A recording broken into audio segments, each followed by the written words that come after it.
Thank you, Chamberlain. Back to Abuja. I have with me this morning Mr. Ismail Ahmed, who is a member of the Board of Trustees of the governing All Progressives Congress. You're very welcome to the program, sir. Thank you very much for having me. I know you heard the submission of Mr. George Ike, a member of the People's Democratic Party. What is your response as we take a look now at the assessment of this matchup for the presidency, at least between the two major parties of President Muhammadu Buhari and former Vice President Atiku Abubakar? Well, first of all, I think it is very clear that the former Vice President has an impressive political resume. No doubt about it. We are not the people that underestimate at any rate any kind of challenge. The President has made a serious political career out of not underestimating anyone since the time he started running for office in 2003. And Atiku has been one of the names that has been around for quite a while, I think since the 90s or so. So we do not underestimate his political resume. I think he has a very impressive political resume. Having said that, I think we are also in an election year that the stark contrast between our two candidates is very obvious to everyone about who Muhammadu Buhari is and who Abubakar Atiku is. These are names that have been in the domain for a while. Most people have made up, their minds about the kind of people they are. And we think that the country has largely made up its mind about the kind of president it wants to have going into 2019, especially seeing where we're coming from between 1999 and 2015 when we took over.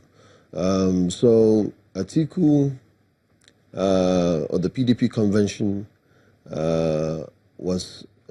I saw a sign yesterday that said APC change and PDP bury the change, meaning there was a lot of dollarization of the convention. And if that is the case, I'm not the kind of person that goes into speculative conjectures of what happened or what might not have happened behind the scenes. But whatever the case is, this is a matchup that we are looking forward to. The only thing that makes me happier, much more than I was when we were running against probably say Jonathan in 2015 or a Jonathan in 2011 or an Obasanjo in 2003, is the fact that, at least for this political season, we would have less of this polarization of the country along the fault lines of either religion or ethnicity, or either age or generation gap, because we largely have two presidential candidates that are basically from the same region of the country and the same religion and largely the same. So it's about integrity now. It's about capacity to deliver. The president has demonstrated integrity that has surpassed any other person that has traversed this place. And certainly, Nigerians know what they are dealing with when they have an Atiku on the one side and a Buhari. And we're absolutely comfortable that this is going to be an election that we're going to be happy at the end of the day. We've heard from Mr. George Ike concerning the numbers that President Muhammadu Buhari was able to generate in the process of the direct primaries that took place around the country, which was just ratified over the weekend.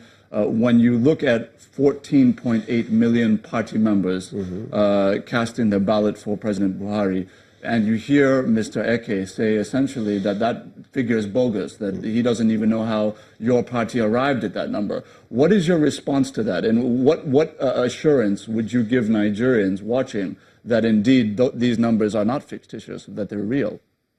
No, because there were elections. There were primary elections that took place, direct primary elections in almost all the states.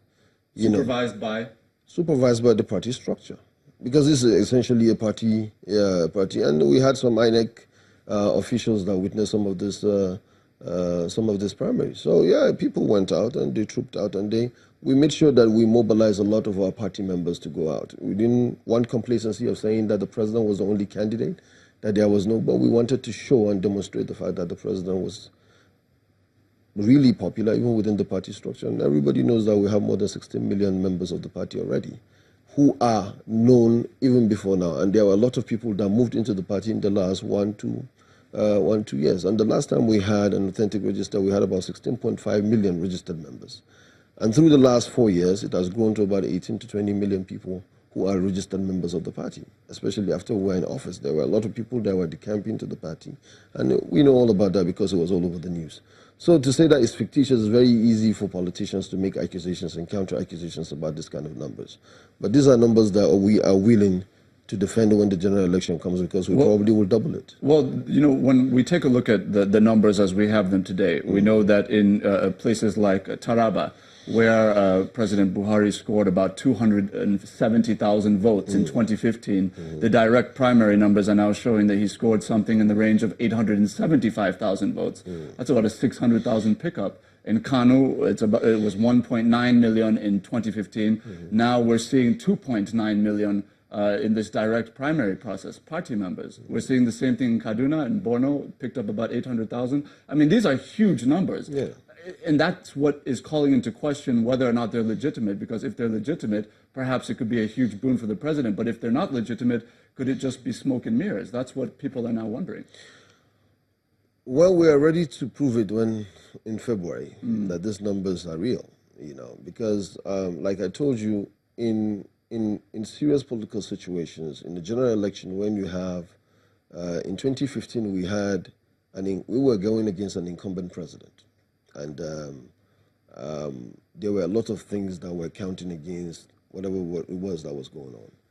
But in the last 4 years, through the performance of the president and especially the popularity and just the general momentum of being in office, a lot of people would just want to participate in the process of bringing in the president back or affirming him as a candidate of the party, even though he was undisputed or unopposed. I think a lot of people just joined in and participated in the primary process. But, you know, you could be right that the numbers looked huge. I didn't know about 870-something thousand in Taraba. I certainly didn't know that kind of number. But I do know that for places like Kano and Kaduna and so many other places, I know that for a fact that a lot of people turned out to vote at the primary election. I'm not from Taraba. I wasn't there in Taraba. I don't know what happened. 800,000 to 200,000 look like a huge number. That is entirely true. But I think that this is numbers that we can absolutely defend in February. We've heard from political strategists of the former vice president who say, look, when you look at the electoral map at the moment, that it's something that swings in his favor.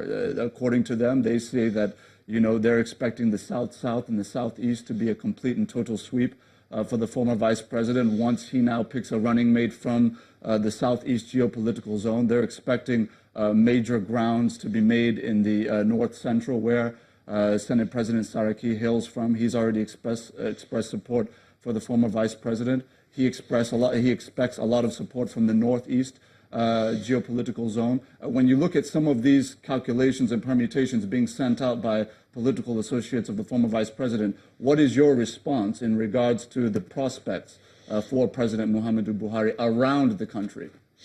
Well, let me tell you this. You know, I like it when my opponents feel this sense of security around whatever it is that they have. What I tell you that we are not going to have, we're not going to be complacent. We are not going to underestimate, like I said, Atiku Abubakar. And we are not going to be pompous and arrogant about this, right? But I do know that if you look at through the political history of this country, at least since the re-advent of democracy in 1999, you look at all the contests that the president either was matched up against the former vice president. The former vice president has never, since 2007, that he ran under AC, never defeated Buhari in Adamawa State, for example, where he came from. Never. He has never defeated Buhari. Not in Adamawa State, certainly not in the Northeast, not in any of these major states. Atiku Abubakar ran with, I think, Ben Obi in 2007. Still, he didn't get majority of the votes in the Southeast or the South-South. So the issue of saying if he has a running mate from that side would automatically dwindle our fortunes. I don't see how it plays out.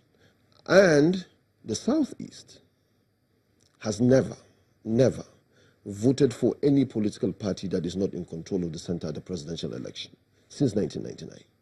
It voted PDP in 99, in 2003, in 2007, in 2011, in 2015, and look at the flock of defection in the Southeast from 2015 to date. Because what? Because we're in power, because the government has demonstrated serious and genuine commitment to the development of the Southeast.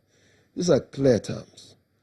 So yes, the tokenism of picking a running mate from the Southeast might look an emotional balance or try to have an emotional appeal to the Southeast. But I think when the rubber hits the road, when the brass knuckles are on the ground, the people would be able to make a decision based on tangible achievements or performances that have been on the ground, and the president simply cannot be surpassed. So like I said in the beginning, I'm not going to be here and say that, you know, we can all sing, hold our hands and sing Kumbaya, that we have an Atiku that we can beat. No. The president ran against incumbents 4 times. Very quickly, before we take a break, we heard, of course, yesterday from the First Lady of the Federal Republic, Aisha Buhari, and she asked Nigerians to, in quotes, vote wisely. And she was, of course, she was lamenting what she believes is a show of impunity within the governing All Progressives Congress. Is there enough, are you concerned enough about the kind of, fractious behavior taking place within the fractious tendencies within your party ahead of such a critical vote? Does that concern you at all when you see these kinds of statements coming out? I mean, there is, when you have a primary season of this nature, when you have a contentious primaries in many places of this nature, wounds are bound to be opened, and they may not heal in time. So in that case, I know there will be people that would be angry, but ultimately the party will be able to. My apologies, Mr. Ahmed. We need to take a very short break, but when we come back, I certainly would allow you to conclude your thoughts on that. Our viewers, please do stay with us.